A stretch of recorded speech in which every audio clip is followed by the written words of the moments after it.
This story is titled, My Girlfriend Said She Could Do Better Than Me. After she found out other men didn't want her, she begged for my forgiveness, but it was too late. Hey everyone, I'm a 29-year-old marketing executive living in Phoenix. I work for a major company, making good money and living a comfortable life. There's a story I need to share about my ex-girlfriend Jessica that still weighs heavily on my mind, even after everything that happened. Jessica and I were together for 2 years. When we first started dating, I honestly thought I had hit the jackpot. She was 24, literally perfect. The type of girl who turns heads everywhere she goes. Drop-dead gorgeous with super confidence and this vibe like she owned every room she walked into. I was so proud to call her mine. About 8 months ago, we reached a big decision point in our relationship. We decided to move in together, or more accurately, she moved into my house since I own it. At the time, Jessica was still finishing her degree and working part-time at a local boutique. I was covering all the bills, rent, utilities, groceries, even her car insurance. I didn't mind it at first because I saw it as investing in our future together. I thought I was helping her focus on her studies and that we were building something real. For a while, it felt like a dream. Jessica was sweet, funny, and full of energy. She made me feel like the luckiest guy alive. I was working long hours at the office, but I didn't care because I loved coming home to her. She had this way of lighting up every room, at least in the beginning. The first few months of living together were amazing. We spent weekends exploring new hiking trails, binge-watching true crime documentaries, and just enjoying each other's company. It was a perfect life, or so I thought. Then things started changing. Jessica became more distant, though it wasn't super obvious at first. It was just little things at the start. She stopped waiting for me to eat dinner, started scrolling on her phone instead of talking, and was constantly on Instagram or TikTok. Then she started going out more, always telling me she was meeting friends. I didn't think much of it initially. She's allowed to have her own life, right? But it became a regular thing. Weekends, weeknights, random evenings. I'd get home from work expecting to spend time with her, only to find an empty house instead. When she did come home, she was either glued to her phone or heading straight to bed. No, how was your day? No hugs? Nothing. I tried to bring it up one night. I told her we weren't spending much time together anymore. She just brushed it off, saying, I just need some me time, and you're overthinking it. I couldn't believe it. There I was, putting every bit of effort into this relationship, trying to make things work, and somehow I was the one at fault for wanting to feel connected. It didn't sit right with me, but I didn't want to seem clingy or controlling, so I let it go. Things only got worse after that. I would wake up on Saturdays to find her already gone. She'd text me hours later saying, just hanging with the girls or something equally vague. I stopped asking for details because every time I did, she'd act like I was interrogating her. So I kept quiet, hoping it was just a phase, hoping things would go back to normal. But it was really starting to get to me. I felt like a roommate instead of her boyfriend. I was doing everything to make her comfortable, paying all the bills, making sure she didn't have to stress about money. And she couldn't even bother to spend time with me. It wasn't even about the money anymore. It was about the complete lack of effort from her side. I remember this one night specifically. I came home after a 14-hour shift, exhausted from a big project deadline. The house was completely dark with no sign of Jessica. I texted her asking where she was, and she got back to me an hour later with, just out, don't wait up. That's it. No explanation, no apology, nothing. I sat there on the couch staring at her message, feeling this knot in my stomach. I couldn't help but wonder, what am I even doing this for? I tried telling myself she was just stressed with school, that maybe she needed some freedom. But deep down, I knew something was off. I started feeling like I was putting in all the effort while she just took everything for granted. The thing is, I loved Jessica. She wasn't just some girlfriend. She was someone I saw a future with. I wanted to believe we were building something together, but the more time passed, the more I realized I was the only one building. She was just sitting on the sidelines, reaping all the benefits. I started second-guessing everything. Was I being too nice? Was I enabling her behavior by doing too much? I didn't want to feel this way, but I couldn't help it. Every time I came home to an empty house or a girlfriend who barely acknowledged my existence, it felt like a slap in the face. I was giving her everything and getting the bare minimum in return. I talked to a couple of friends about it. They told me I needed to set boundaries. One of them even joked that I was basically her sugar daddy without the sugar. I laughed it off at the time, but it stung because it felt true. I didn't want to believe Jessica was just using me, but the signs kept adding up. I knew I needed to have a serious talk with her. I wanted to figure out if we were still on the same page or if I was just fooling myself. I told myself I'd bring it up the next quiet moment we had together, if we ever had one again. That night, I asked myself something important. Was Jessica really the person I thought she was? Or was I just blinded by how much I wanted her to be that person? This question stuck in my head for days. I was caught up trying to figure out how to bring it up without sounding like I was accusing her. I didn't want to come off as insecure or controlling. I just wanted answers. But Jessica beat me to it, in the worst way possible. One night, she actually stayed home. I thought maybe we could finally have a normal evening together. I ordered Thai food from her favorite place, and we sat on the couch together, talking about random stuff.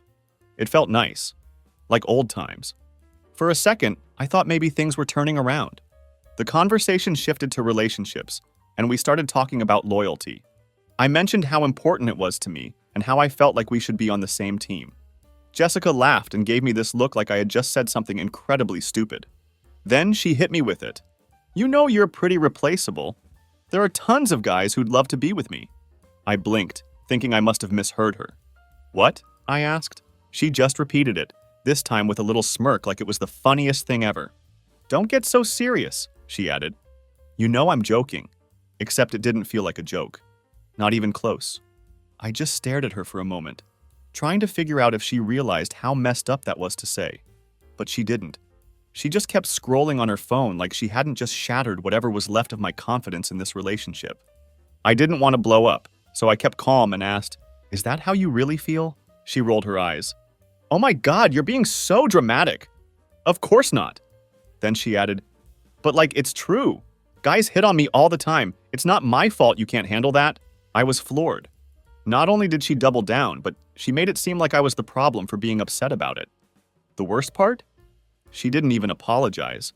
She acted like it was no big deal, like I was overreacting to her casual cruelty. The rest of the night was awkward. I didn't say much, and neither did she. She went to bed early, probably annoyed that I wasn't laughing along with her joke. Meanwhile, I sat there on the couch, replaying the whole thing in my head. I couldn't shake the feeling that she really believed what she said, that I was just another guy in a long line of options for her. The next day, I tried to act normal. I wanted to see if she'd bring it up, maybe apologize or at least acknowledge what she said. But nope, she acted like everything was fine. She even kissed me on the cheek before heading out to meet her friends, like nothing had happened. That's when it really hit me. She didn't care at all. She didn't care how her words made me feel. She definitely didn't care about how one-sided everything had become. I was just there, convenient and replaceable. I started noticing other things after that, like little comments she made about how other guys looked at her or how her friends joked about her being the hot one in our relationship.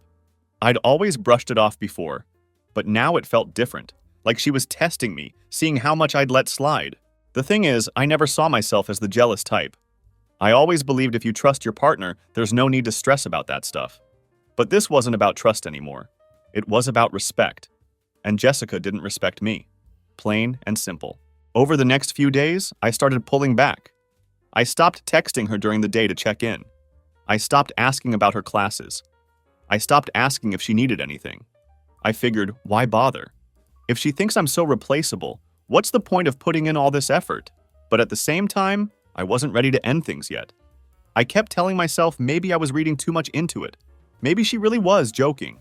Maybe I was just blowing it out of proportion. 2 years is a long time to throw away over one comment, right? I tried to convince myself of that. But deep down, I knew it wasn't just one comment. It was everything. The distance, the entitlement, the complete lack of effort. That comment was just the cherry on top of a cake that had been rotting for months. One night, I was sitting in the living room, scrolling through my phone when Jessica walked in. She barely looked at me and headed straight to the bedroom. I called out to her, Hey, do you have a minute? I want to talk. She groaned like I had just asked her to move a mountain. What? She said, sounding annoyed. I hesitated for a second, trying to find the right words. Do you even want to be in this relationship anymore? I finally asked. She looked at me like I had grown a second head. What kind of question is that? Of course I do. Why wouldn't I? I wanted to say because you think I'm disposable, but instead I just nodded and said, I don't know. I feel like we're not on the same page. She sighed and rolled her eyes. You're overthinking again. Can we not do this right now? I'm tired. That was it. She didn't even care enough to have the conversation. I watched her walk into the bedroom and close the door.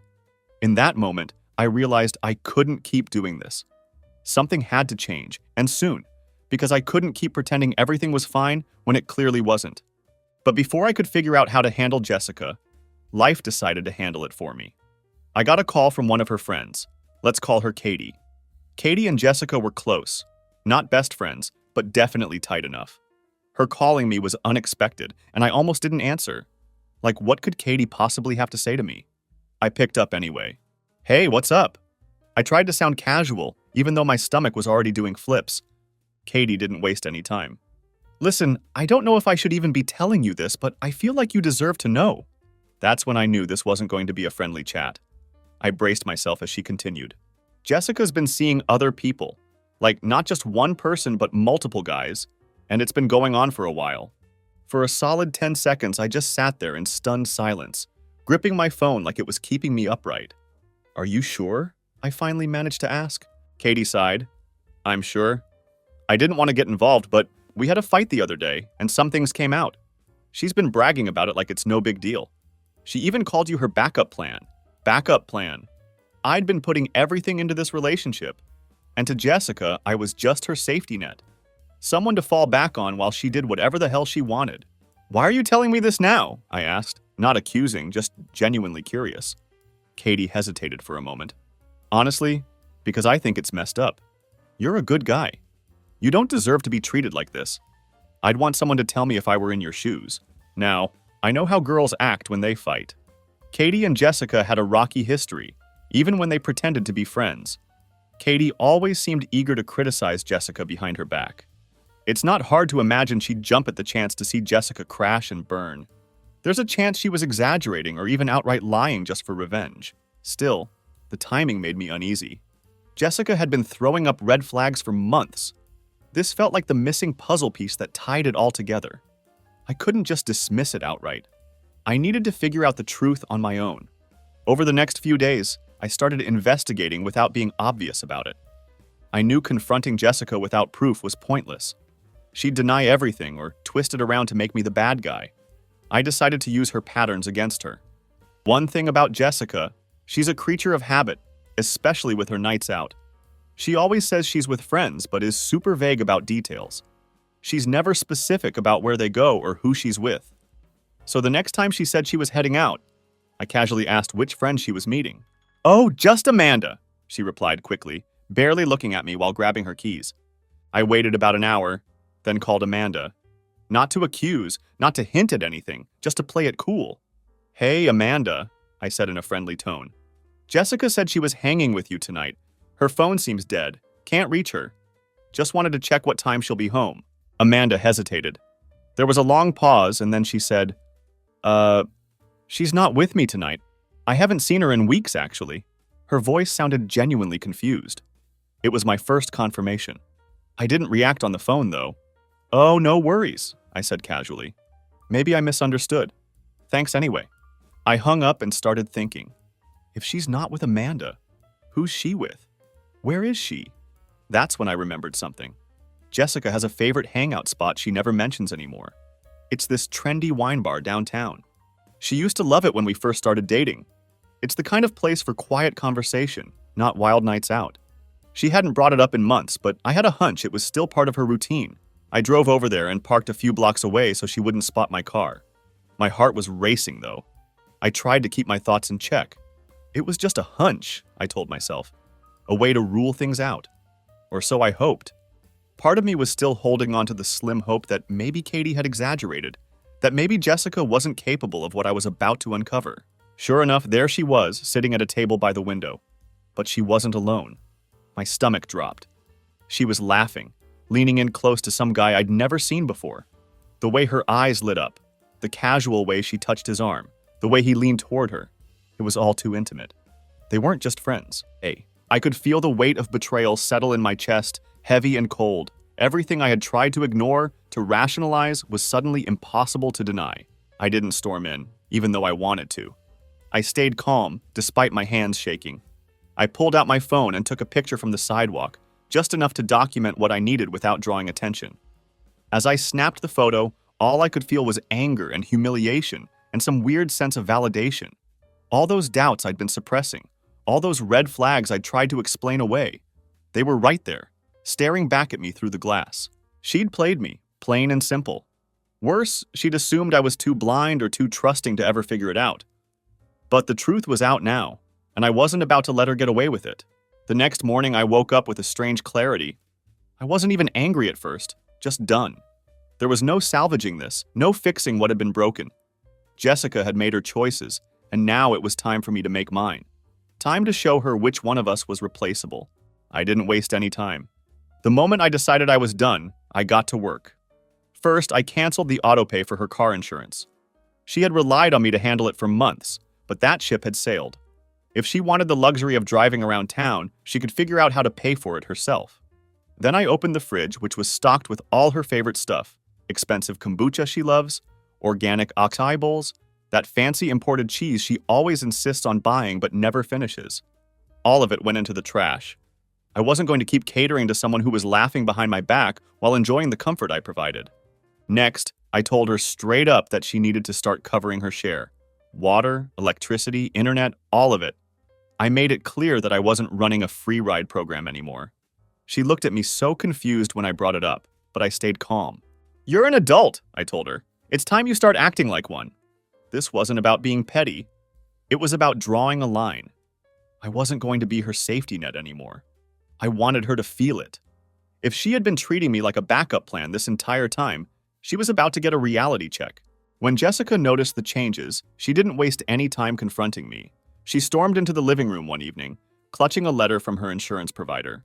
"Why didn't the insurance go through this month?" she snapped, waving the paper like it was a declaration of war. I barely glanced up from my seat. "Because I'm not paying for it anymore." I said it simply. Her eyes narrowed, her tone turning sharper. "What's that supposed to mean?" "It means you're an adult, Jessica. You can figure it out," I replied, with a steady, cold voice. I wanted her to feel the weight of her own actions without me having to spell it out. She wasn't done, of course. "What's your problem lately?" she fired back, her voice rising with each word. "You've been acting weird, and now this. Are you seriously trying to punish me for something?" I couldn't help but let out a short, bitter laugh. The irony of her accusation was almost comical. "Punish you?" I said, while locking eyes with her. "Jessica, you've been running around behind my back while I've been holding everything down. Did you really think I wouldn't find out?" I watched the color drain from her cheeks. For a moment, she looked like she might deny it, but then she straightened up and folded her arms defensively. "Who told you that?" she asked, her tone sharp but betraying a hint of panic. I leaned back in my chair and kept my voice even. "No one told me." I reached into my pocket, pulled out my phone, and opened the photo I'd taken at the wine bar. There she was, sitting with the random guy, laughing like they were the happiest couple in the world. "Recognize this?" I asked, my tone cutting through the silence like a knife. I didn't give her a chance to spin a lie. "So tell me, Jessica," I continued, my voice unwavering. "How many other guys who've been hitting on you, are you dating now? Because clearly you've moved on while still living under my roof." Her defensiveness quickly turned to rage. "You don't understand," she shouted. "I deserve attention. You've been so busy with work that I felt like I wasn't even in a relationship anymore." I stood up, my eyes narrowing as I looked down at her. "You made a mistake, Jessica," I said firmly. "You took me for granted. You thought I'd stick around no matter how little you respected me. But let me make one thing clear. I'm not your safety net. You lost that the moment you decided I was replaceable." She glared at me, her voice rising as she shouted, "You're being dramatic! Every girl gets hit on! It doesn't mean anything!" "Maybe if you'd paid more attention to me, I wouldn't have felt the need to go out so much." Her words were like gasoline on fire. "Don't put this on me," I said coldly. "You had a choice. You could have talked to me. Instead, you decided to cheat on me. That's on you, not me." Jessica's face crumpled, but I didn't let up. "You wanted to know what my problem is? It's you, Jessica. And now I'm done." She started to speak, but I cut her off. "Cut the crap and pack your things. Find somewhere else to stay. This isn't your home anymore." My words hung in the air for a moment. I could see the wheels turning in her head. She was trying to figure out how to spin this, how to manipulate the situation in her favor. But for once, I wasn't giving her the chance. "You can't just kick me out!" Jessica cried, her voice shaking, tears streaming down her face. "I don't have anywhere to go! Please don't do this! I'll fix things! I promise!" I locked eyes with her as she stood there trembling. "Jessica," I said, my tone steady, "I've worked hard to build a stable life for us. Turns out you don't deserve it. Remember what you said?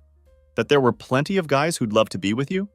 Well, maybe it's time you find one of them, because I'm done." Her tears turned into full-on sobbing as she dropped to her knees. "I didn't mean it!" she wailed, clutching at her chest. "I wasn't thinking. I was just joking. Please don't throw me out. I'll change. I'll do anything." I shook my head, my voice unwavering. "You made your choices, Jessica. You disrespected me, lied to me, treated me like an option. Now you're dealing with the consequences. It's not my job to save you anymore."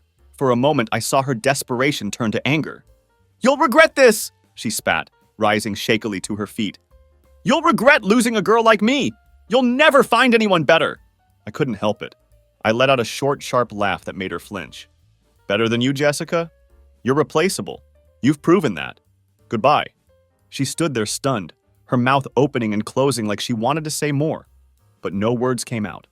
Finally, she grabbed her things and stormed out, slamming the door behind her. As silence settled over the house, I felt no regret, no second guessing, just relief. I wasn't going to let her guilt or arrogance hold me back any longer. In the days that followed, I felt a strange mix of emotions. How could I have let it get this far? How had I not seen the signs sooner? But of course, Jessica wasn't going to let things end quietly. Within days, I started hearing from mutual friends. Apparently, she'd been telling everyone that I was controlling and emotionally abusive. She claimed I kicked her out for no reason and said I never let her have any freedom. I couldn't believe it. She was rewriting our entire relationship, making herself out to be the victim while painting me as some kind of monster. At first, it pissed me off. I wanted to defend myself. I wanted to set the record straight. But then I realized something. People who truly know me won't buy her lies. They've seen how much I did for her, how one-sided our relationship had become. Anyone who believes her isn't someone I need in my life anyway. A few weeks later, I ran into a mutual friend at Starbucks. They had some news about Jessica. Apparently, she had moved on and started dating some rich guy. At first, I just shrugged it off.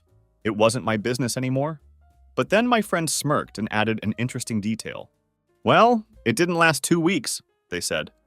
"Turns out he dumped her as soon as he found out she'd been living with you rent-free and you were paying for her school tuition. Guess he wasn't thrilled about being her next ATM." I couldn't help but chuckle. Classic Jessica, always looking for an upgrade, thinking she's irreplaceable. Honestly, I didn't feel bad for her. She made her choices and now she was dealing with the consequences. The only thing on my mind was hoping she wouldn't try crawling back, bringing more trouble into my life. Life goes on though, and within a month after Jessica left, I started seeing someone else. Someone who actually treats me with respect and kindness.